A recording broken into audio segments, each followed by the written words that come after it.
This news update is brought to you by... It's the most wonderful Christmas with Flow, with 5 ways to win $50,000. Just activate any prepaid or postpaid plan, top up $15 or more, pay your bill on time and in full, or sign up for the best in entertainment with Flow TV. That's 5 wonderful ways to win $50,000 from Flow. All this and much more from Flow this wonderful Christmas. Visit us in-store today.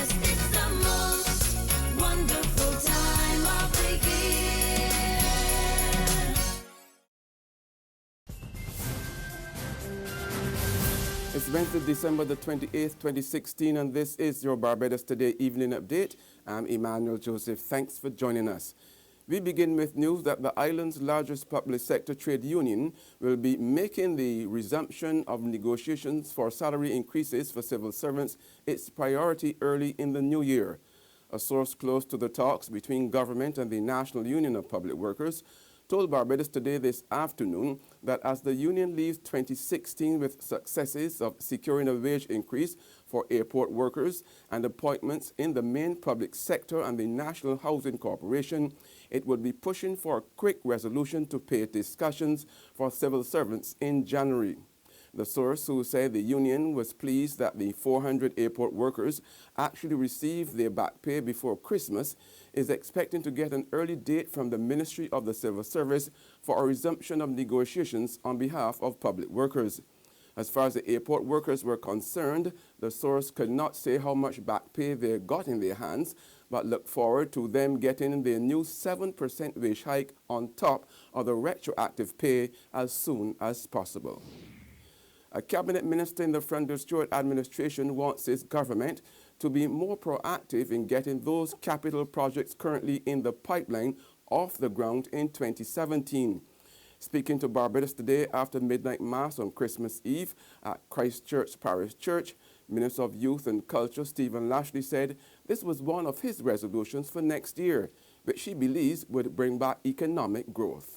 I believe that certainly my one resolution for 2017 is to see Barbadians recommit themselves to productivity, to recognize that, of course, the government has to lead in all of this, but at the end of the day, I believe that we are called to provide that leadership. I want to see, of course, much more proactivity. We do have several projects in the pipeline that are due to be executed. And one of my resolutions is that we see those projects activated so that we can see more growth return into the Barbados economy. Minister Lashley also noted that young people in Barbados would play a pivotal role in building the economy over the next few years. I believe that 2016, which is drawing to a close, has had its ups and downs. We've had several challenges on the economic front, on the social front, and so on. And oftentimes, because we reflect often on the challenges, we do not focus on some of the positive aspects. But I've seen many of our young people, building this economy from the roots back up, and I think that is really what is going to happen going forward. In the next 3 to 5 years, Barbadians will find that they need now to reinvent themselves, to recommit themselves to hard work. Many of the challenges that we face will not go away without a kind of a resurgence of what it means to practice industry, to heighten our level of production, and so on. The National Insurance Scheme has missed some of its 2016 targets. That's the word from Minister of Labour and Social Security, Dr. Esther Bayasuku. While not going into details on the missed targets, Minister Bayasuku told staff at the NIS's Christmas party and awards ceremony at Hilton Barbados Resort last night that they now need to focus on next year when the agency will be celebrating its Golden Jubilee. At this time of the year, we're also reflecting. 2016 was eventful. We had personal successes and losses. The National Insurance certainly had achievements and also missed some targets. National Insurance will be celebrating 50 next year, a remarkable achievement, and I know that there's so much that National Insurance can celebrate next year, and I'm looking forward to those celebrations. I also want to congratulate the awardees who will be acknowledged here this evening for your service, not only this year, but throughout the many years that you have served the National Insurance. And in the spirit of the Christmas season, guests at the Hilton Barbados Resort were treated today when the chefs took the meals from the dining room into the pool.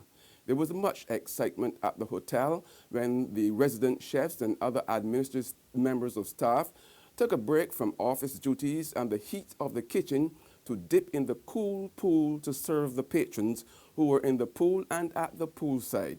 General Manager George Stanfield said this event has become a tradition. We've definitely made this a tradition at the Hilton Barbados Resort for the past 3 years, going on 4. And it's something that excites everyone. I think we've been through this, and you see the guests just year over year continue to enjoy and prosper this time that we get to offer them all our great services that Barbados gives to our people coming to visit us. In sports now, West Indies women all-rounder Deandra Dotting says all is going to be fine despite suffering multiple cheekbone fractures after a collision on the field during the Women's Big Bash League game between Brisbane Heat and Melbourne Stars.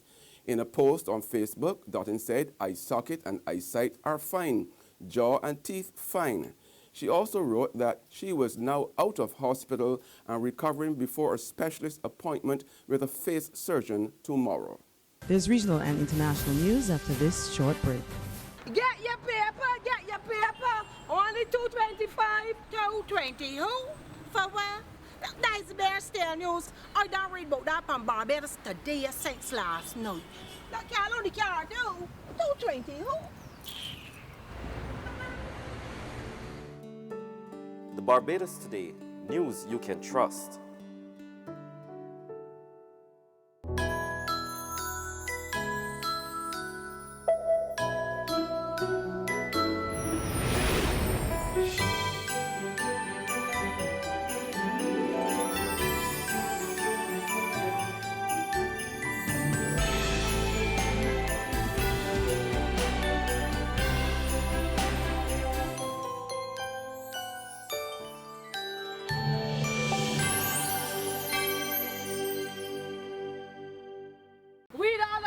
Read all about it. Get your paper. Only $2.25. Let's get your paper. You again with that stale news from yesterday. I got the Barbados Today app on my phone, and I just get my news for free. What do she? The Barbados Today, news you can trust.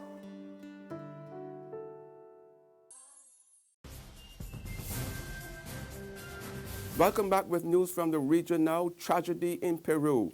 A truck transporting 16 people tumbled several hundred meters into a river in the country's Ayacucho region on Tuesday, killing 13 people on board. The truck was traveling on a recently paved road between the towns of Quina and San Francisco when the incident occurred.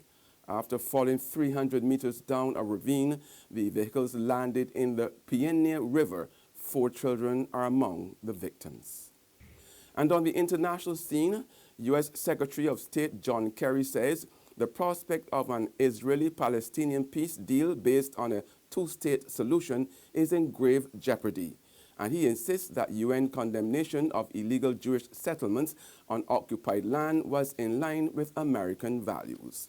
Like previous U.S. administrations, we have committed our influence and our resources to trying to resolve the Arab-Israeli conflict because, yes, it would serve American interests to stabilize a volatile region and fulfill America's commitment to the survival, security, and well-being of an Israel at peace with its Arab neighbors.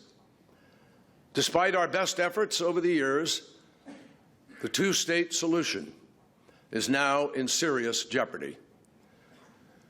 The truth is that trends on the ground, violence, terrorism, incitement, settlement expansion, and the seemingly endless occupation, they are combining to destroy hopes for peace on both sides and increasingly cementing an irreversible one-state reality that most people do not actually want. That's news and sports, but for the very latest, visit our website at www.barbadostoday.bb.